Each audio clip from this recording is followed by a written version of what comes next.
ஆண்டவராகிய இயேசு கிறிஸ்துவினை நாம் மேம்படுவதாக இந்த நாளில் நம்மளை யாவரையும் பார்ப்பதில் மிகுந்த சந்தோஷம். ஜிம் ட்ரெயினரை பிடிச்சிட்டிங்களா? ஆமாம். பிடி சென்ட்டிங்களா? பர்சனல் ட்ரெயினராக அவர்கிட்ட கேளுங்க. அவர் உங்களை சூப்பராக ட்ரெயின் பண்ணுவார். கொஞ்சம் கஷ்டமாக தான் இருக்கும். ஆமாம், என்னடா இது எல்லா ஒர்க் அவுட்டும் பண்ண சொல்கிறாங்க, எப்போ பார்த்தாலும் பயில் பிடிக்கிற மாதிரி இருக்குது, ஜோம் பண்ணுற மாதிரி இருக்குது, சர்ச்சிலே வேலை இருக்குது.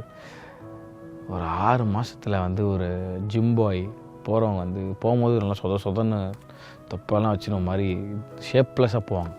ஆனால் ஒரு 6 மாதத்தில் அவனை பாருங்களேன், அவன் ஷேப்பு நல்லா ஸ்ட்ரெட்டட் ஆகி அவனை பார்க்குறவனப்பா என்னடா இப்படி சூப்பர் ட்ரெண்ட் ஆகிட்ட அப்படின்னு சொல்லுவான்.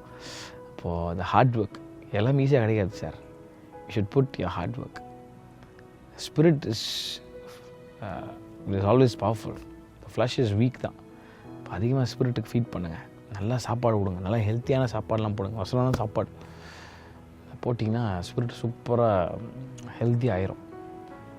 கேட்க நல்லா இருக்குல்ல, பட் புட் இன்ட் ஆக்ஷன். அவையானவரே ட்ரெயினர்கிட்ட கேளுங்க, ஆண்டவரே நான் கேட்குறதுக்கு நல்லா இருக்குது, பட் எனக்கு ஆக்ஷனில் போடுறதுக்கு எனக்கு ஹெல்ப் பண்ணுங்க அவையானவரேன்னு கேட்கும்போது சூப்பராக ஹெல்ப் பண்ணுவார்.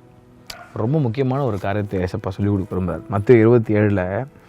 மத்திய 27 படிச்சிங்கன்னா இயேசு கிறிஸ்து இப்போ லாஸ்ட்டாக பிடிச்சிட்டு போகிற டைமு அவரை கைது செய்கிறாங்க, அவரை அடிக்க போகிறாங்க, அவரை சிலுவையில் அறைய போகிறாங்க, எல்லாம் போயிட்டுருக்குது. இதில் ரொம்ப முக்கியமான ஒரு காரியத்தை நம்ம கவனிச்சு ஆகணும். இப்போது லாட் ஆஃப் கொஸ்டின்ஸ் இயேசு மேலே திணிக்கிறாங்க.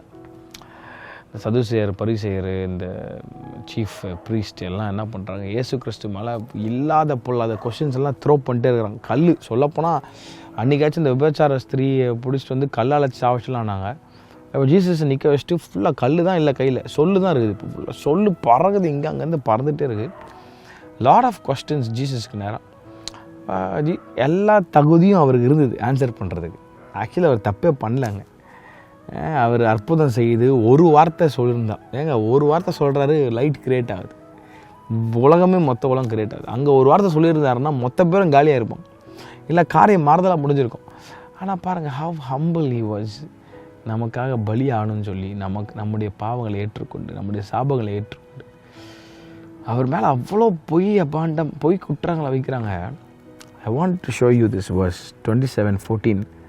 அவரோ ஒரு வார்த்தையும் மறுதரமாக சொல்லவில்லை.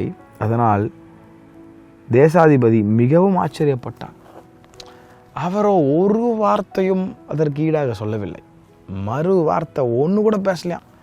நம்ம இருப்போமாங்க இன்னைக்கு? தம்பி இருப்பியா நீ? உங்கள் அம்மா ஒரு வார்த்தை சொன்னால் எத்தனை வார்த்தை பேசுகிற? 10 வார்த்தை பேசுகிற. தங்கச்சி நீங்கள் இருப்பீங்களா? ஏம்மா ஒரு வீட்டை கூட்டுமா, லீவில் சும்மா தானே இருக்கே, படுத்துட்டு தான் இருக்கே அப்படின்னு சொன்னால் எத்தனை வார்த்தை பேசுகிறோம் நம்ம. இவரோ ஒரு தவறும் செய்யாதவர். அவர் நின்றுட்டுருக்கிறாரு. லாட் ஆஃப் கொஸ்டின்ஸ் அந்த இடத்துலேருந்து த்ரோ பண்ணுறாங்க. எல்லா தகுதியுடைய அவரே he never opened his mouth. அதுக்கு என்ன காரணம்? he surrendered himself to the will of God. என்ன நோக்கத்துக்காக அனுப்பப்பட்டோன்றதை புரிஞ்சுக்கிட்டு அவர் நடந்தார். இன்னைக்கு கூட இந்த காலையோட சத்தத்தை கேட்டுக்கொண்டிருக்கிற நீங்கள், நம்மளால் அப்படி அமைதியாக இருக்க முடியுதா? சில நேரத்தில் அமைதியாக இருன்றார் ஆண்டவர். நீ எதுவும் பேசாத, உனக்கு விரோதமாக போய் குற்றம்னு எனக்கும் நல்லா தெரியும். உன் ஆஃபீஸில் நீ உன்னுடைய உயர்வை தடுக்க அவங்க பிளான் பண்ணுறாங்க, எனக்கும் நல்லா தெரியும். நீ ஏன் இவ்வளோ டென்ஷன் ஆகி நீ பேசுகிற, உன் நீதியை நிலைநாட்ட நீ ஏன் அப்படி பேசிகிட்டு இருக்கிற? Just be silent, just be com. ஆண்டர் நம்மளை ஒன்றே தான் பண்ண சொல்கிறார், வாயை திறக்க அமைதி இருக்க சொல்கிறார். ஆனால் அதுதான் ரொம்ப ரொம்ப டஃப், நம்ம பண்ணவே மாட்டோம். அவர் ஒரு வார்த்தை சொல்லாமல் மிகவும் அமைதியாக இருந்தார். பாருங்கள், எல்லா நாமத்திற்கும் மேலாக இயேசு என்ற நாமம் உயர்த்தப்பட்டுச்சு ஒரு காலத்தில். இன்றைக்கி கூட இந்த காலையில் ஆண்டவர் உங்களுக்கு சொல்லித்தர ஒரு வார்த்தை. உங்கள் ஃபேமிலியில் உங்களை குறித்து தவறாக பேசுகிறாங்களா?